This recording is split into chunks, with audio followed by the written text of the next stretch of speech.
So it's my pleasure to introduce Dr. Janice Louie, who's the medical director of the San Francisco Department of Public Health Tuberculosis Prevention and Control Program since 2017, and additionally an associate clinical professor in the Department of Medicine at the University of California in San Francisco.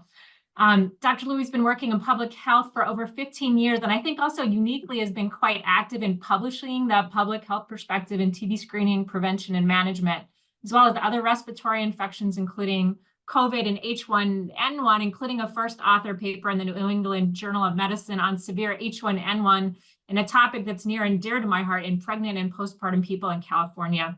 And I really had the pleasure of listening to Dr. Louie present at ID Week in 2023 on the experience of implementing the HPMZ 4-month regimen for drug-sensitive TB in San Francisco.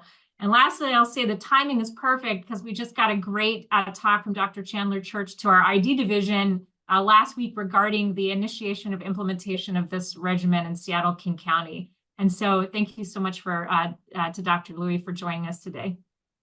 Thank you for that wonderful introduction. I'm going to start sharing my screen. And I am so happy to hear that Rocio, our nurse manager, is also on, because I think as most clinic docs know, you can't get anything done without an excellent nursing team. And so she was really instrumental in us adapting Study 31 to use in our clinic. So I'm just going to forge ahead. We're going to talk a little bit about study design as well, because it's important. I have no conflicts of interest. I will be discussing investigational use of moxifloxacin and rifapentine. And the objectives are here. I think you all have them, so I'm not going to review them again. Let's just get to it. So this is the study. And Study 31 was a landmark trial that was the first to demonstrate in over 40 years that pulmonary TB could be treated with a duration of less than 6 months. So it was really groundbreaking in many ways. It was led by the CDC Tuberculosis Trials Consortium with collaboration from the ACTG group. And this was a randomized controlled trial with more than 2,500 participants ages 12 years and older, enrolled at 34 clinic sites in 13 countries, including 214 people living with HIV. So first, why do we need a shorter TB treatment regimen? So TB treatment, I think most of us know, takes too long. And long duration is associated with non-adherence. It's associated with more adverse events, and it's very resource intensive. So symptom and laboratory monitoring, clinical visits, directly observed therapy, all add up to be really taking a team to take care of one patient even. So any ideal new regimen that you're going to use for TB has to have at least, hopefully some, or if not most of these criteria. It has to be potent and bactericidal. It has to be well tolerated. It ideally has a low pill burden and is given once daily, because we all know that we have to do daily DOT. It should be inexpensive, and ideally, it should already be used in other infections with good safety data at the established doses. So Study 31 was a non-inferiority trial, and it's hard to wrap your head around this. It was hard for me to wrap my head around it. Essentially, what we're doing is looking for a regimen that is non-inferior to the standard control. So in Study 31, there are 3 arms. There was a control arm with the regimen we all know of 2 months of HRZE, followed by extending out to a total of 26 weeks of INH and rifampin only, for a total of six months. The next study arm substituted rifapentine, which is a long-acting rifamycin for rifampin, and participants received that regimen for the first 8 weeks, followed by 17 weeks to complete 4 months total. The last 9 weeks were INH and rifapentine only. And then the third arm was rifapentine moxifloxacin, which substituted rifapentine for rifampin, and moxifloxacin, which is thought to be a cidal TB drug, for ethambutol, which is thought to be a weak TB drug. So all 4 drugs for the first 8 weeks, followed by INH, rifapentine, and moxi for the next 9 weeks. And after extensive analysis, what the study investigators found was that the third arm, the HPMZ arm, as we call it now, was non-inferior to the standard control arm.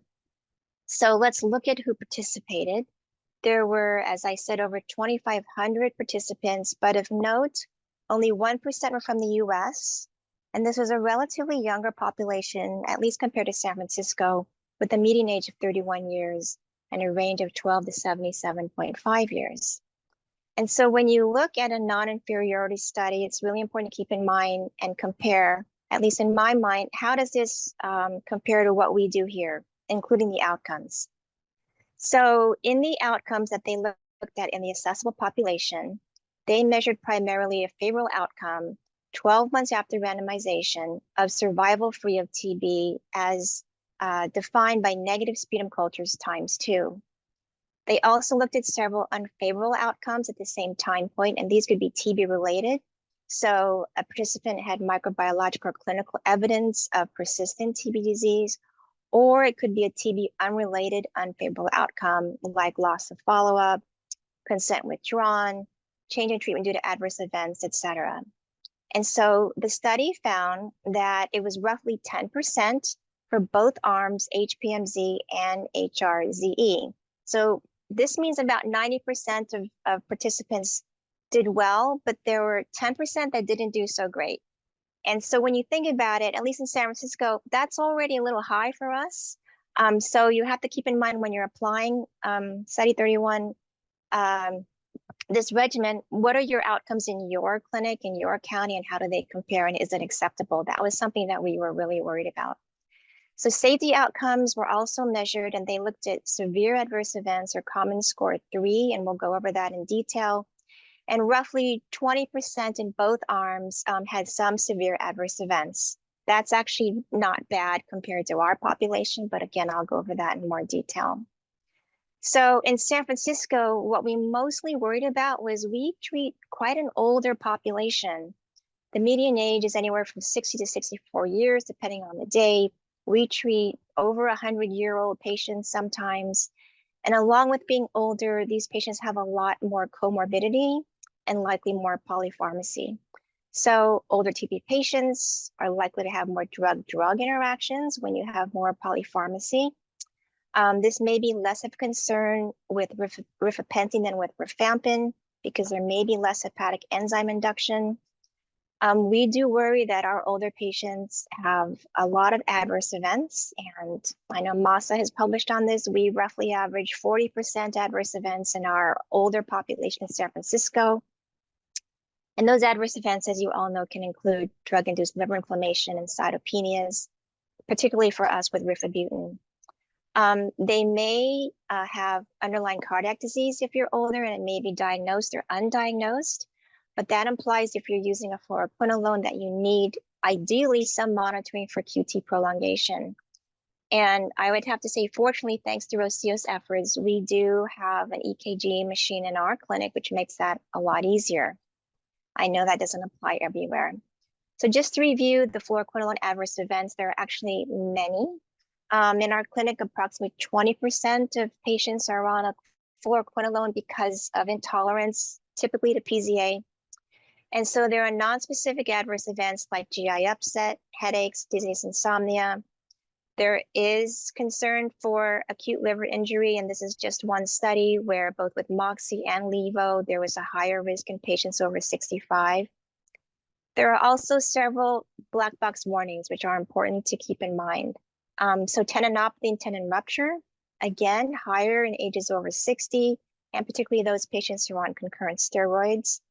Worsening myasthenia gravis, irreversible peripheral neuropathies. We have done that to our patients, unfortunately.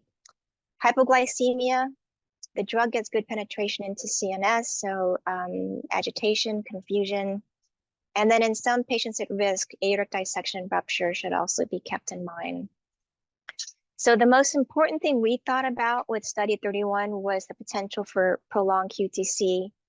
And we know that Moxie is a more QTC prolonger than Levo. There's an increased risk of arrhythmia and cardiovascular mortality when using either drug.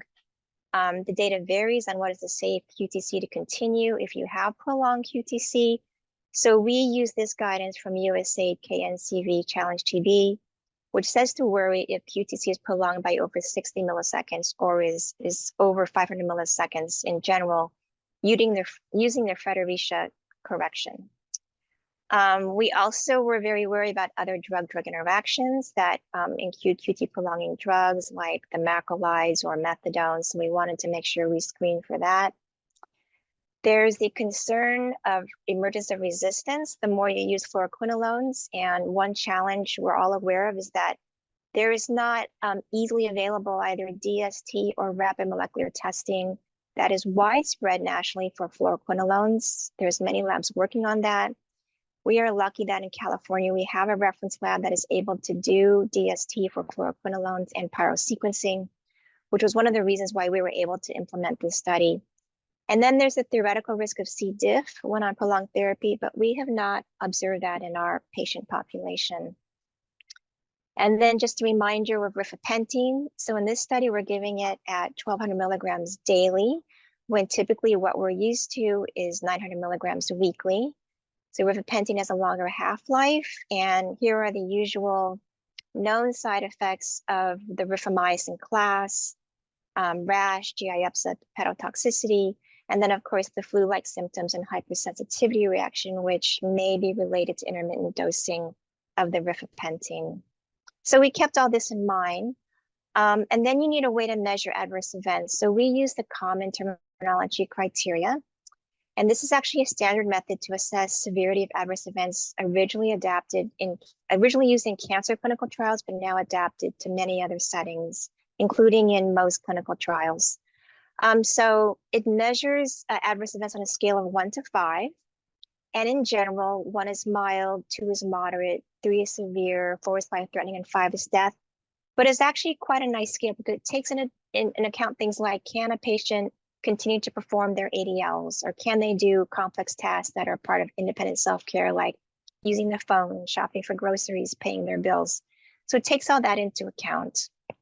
So in study 31, if you look at the control arm and the rifapentine moxi arm, you'll see that approximately anywhere between 4.6 to 7% of patients in the study 31 arm had blood and lymphatic system disorder adverse events. So I assume that means cytopenias, and or hepatobiliary disorders, typically to me meaning transaminitis.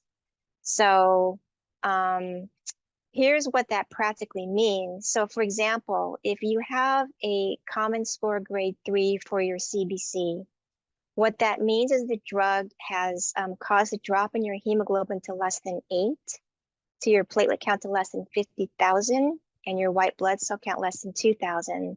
So I think we'd all agree that's a fairly severe adverse event.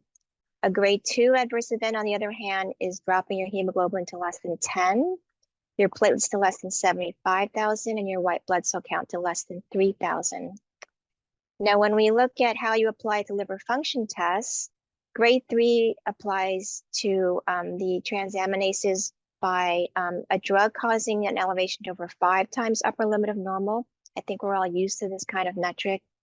And grade 2, if the transaminases are over 3 times upper limit of normal and the bili is over 1.5 times.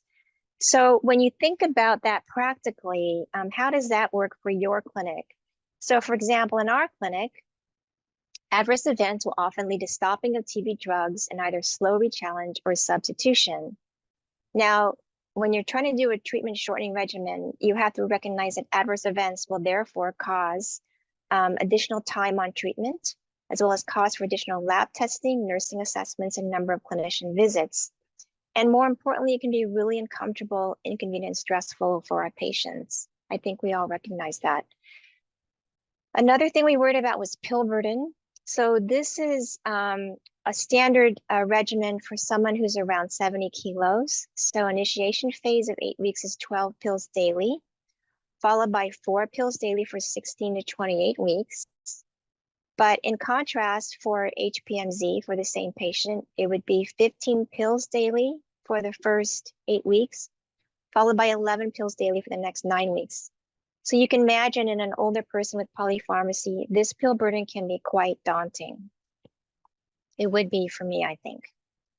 So we adapted our pilot protocol from that put out by the National TB Coalition of America, NTCA. as well as the CDC. And so they actually have put out a very nice provider guidance that we downloaded and used and maybe contributed to a little bit. And we're going to go through this. Here's our protocol in San Francisco.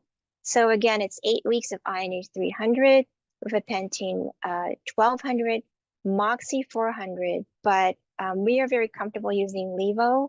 So we also said that you can substitute for Levo if you felt that the risk factors for, say, QTc prolongation were too great for Moxie. And then PZA that was weight-based, followed by 9 weeks of INH, rifapentine, and Moxie or levofloxacin. And in fact, we did have to use Levo sometimes in some of our patients when there was a moxifloxacin shortage. So our inclusion criteria pretty much match what was used in the study, but in red, I put what we do that's a little bit extra or different. So age over 12, pulmonary disease, you can have a cavity. Pleural or lymph node disease, we also included because we felt these are polyvascular conditions that should be well taken care of with this fairly potent regimen. No history of chronic liver disease. CD4 has to be over 100 if you're HIV positive. Weight over 40 kilos, and then certain baseline labs that should be within these parameters. So again, as I mentioned, we're fortunate to have an EKG machine. So everyone gets a baseline EKG to look for baseline QT prolongation. And these criteria for gender are based on that KNCV guidance. And then again, we're very fortunate that pyrosequencing is available. It's not rapidly available because, of course, we all know about shipping and delays in getting specimens to a reference lab. But in general, we sent it within 2 weeks of a patient starting the regimen. And they were smear culture positive to ensure there was no resistance mutations to at least INH, the quinolones, and rifamycin.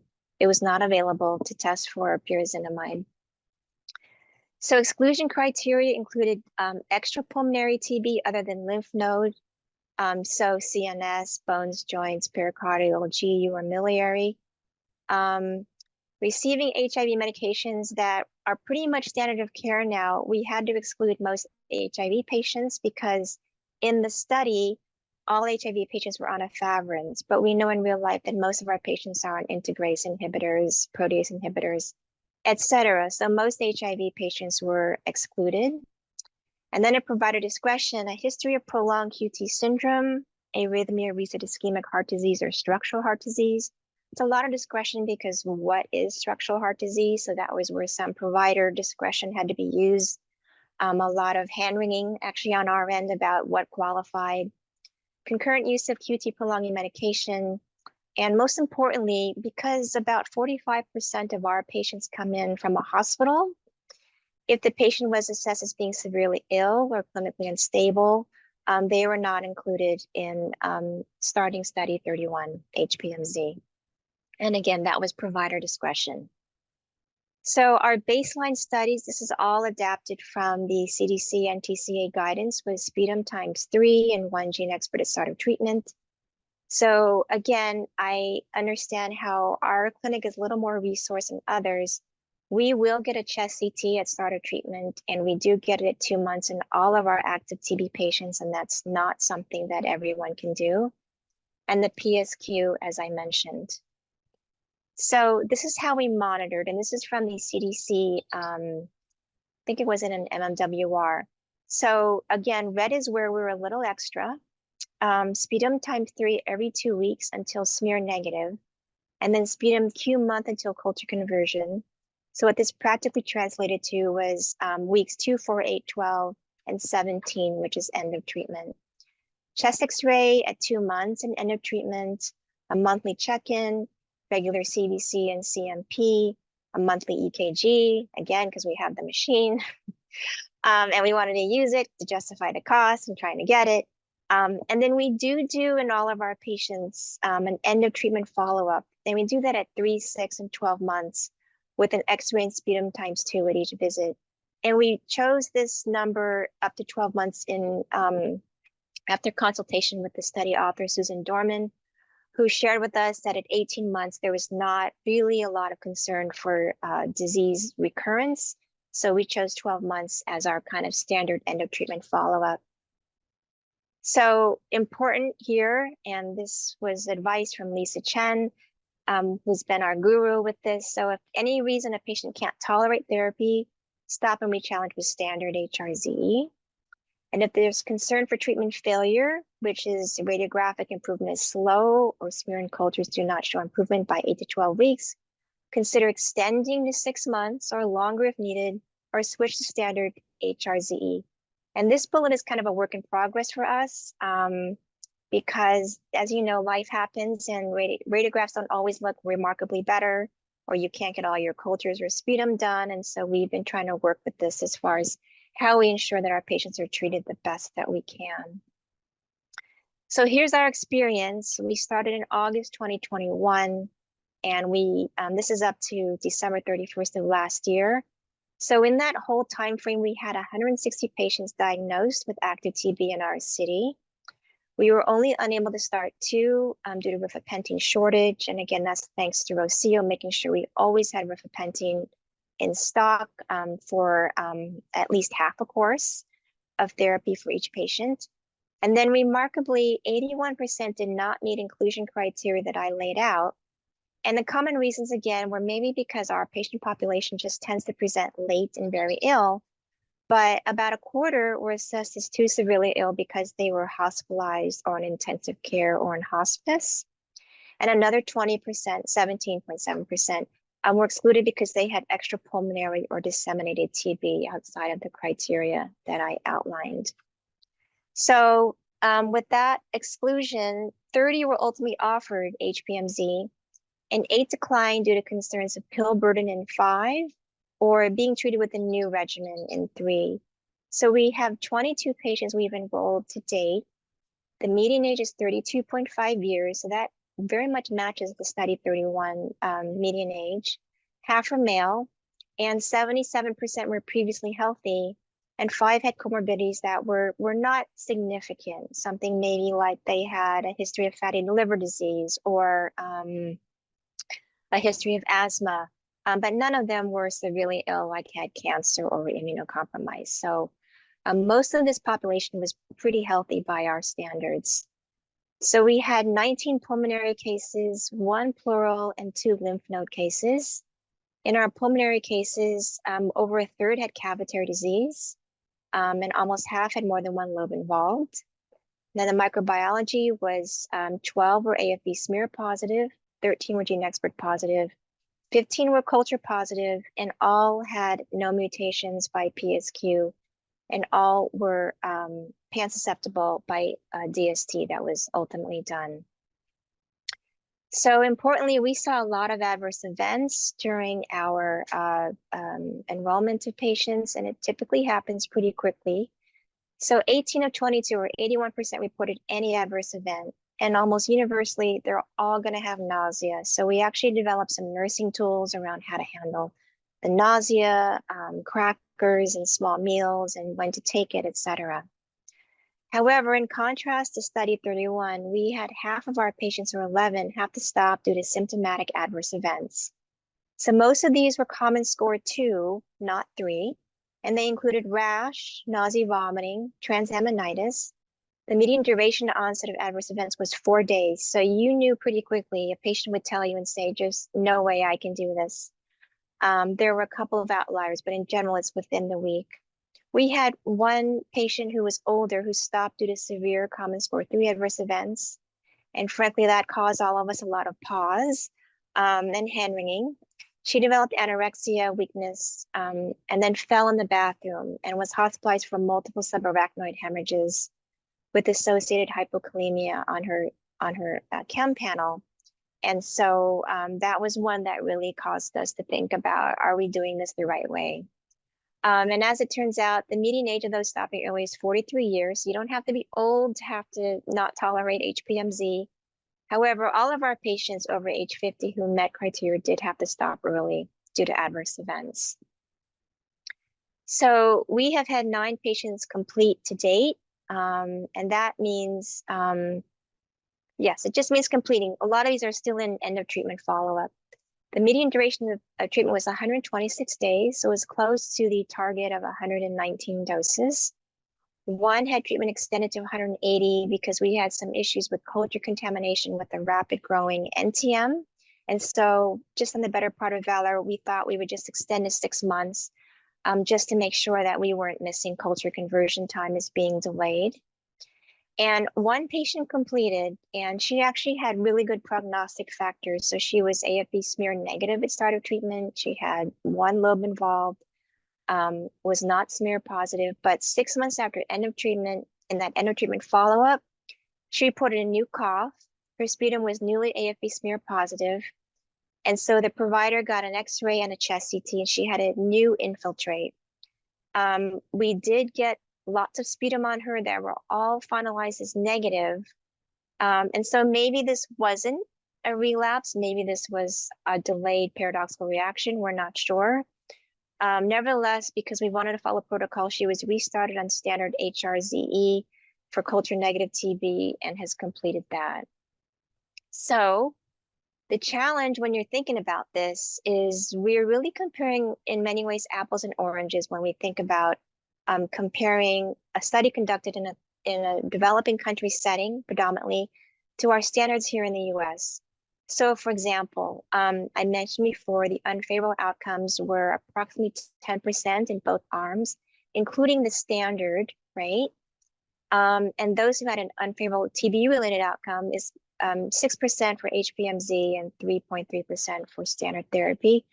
But in reality, in SF and in California, and maybe in your settings, our TB treatment failure and disease recurrence rate is less than 1%. So are you willing to do a regimen where you accept a 3 to 6% failure rate? It's just comparing apples and oranges in many ways, because this is the standard in the countries where this study was conducted, and that's why it was a non-inferiority trial, but keep in mind the standards in that country.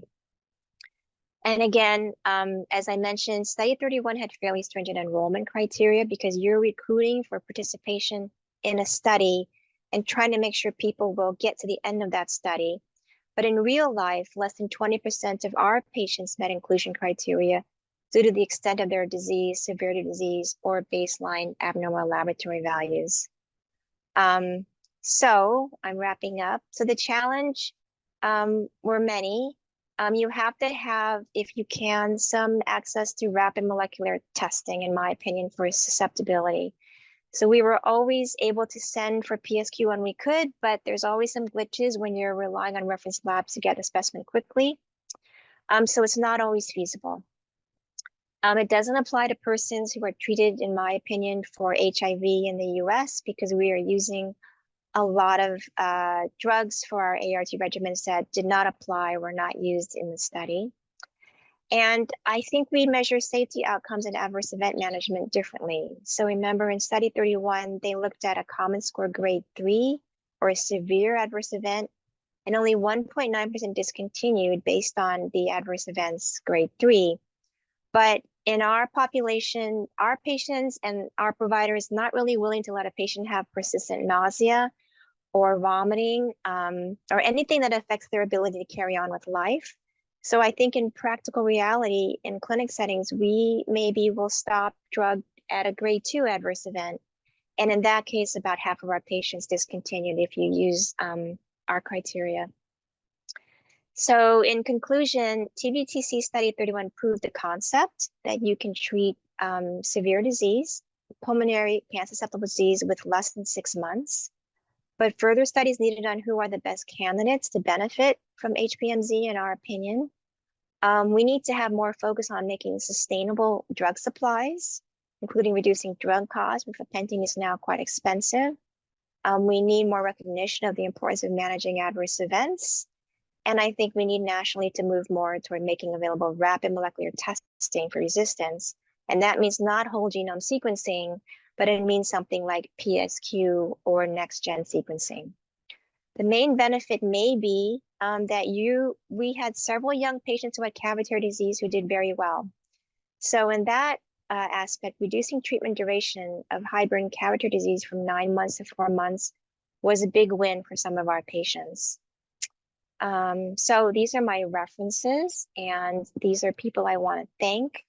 Our nursing team, of course, and we do have an expert panel here at UCSF that we would often run these patients by just to kind of make sure we were not deviating too far off, hammering too much, and just kind of bring us back into like, you can always have this option of extending or switching. So, you know, go ahead and let's help you sort through what this patient's going through. Lisa Chen inspired us to try this because she felt that we had a good setting with a lot of resources to help us pilot this. And then, of course, our public health laboratory system was also invaluable.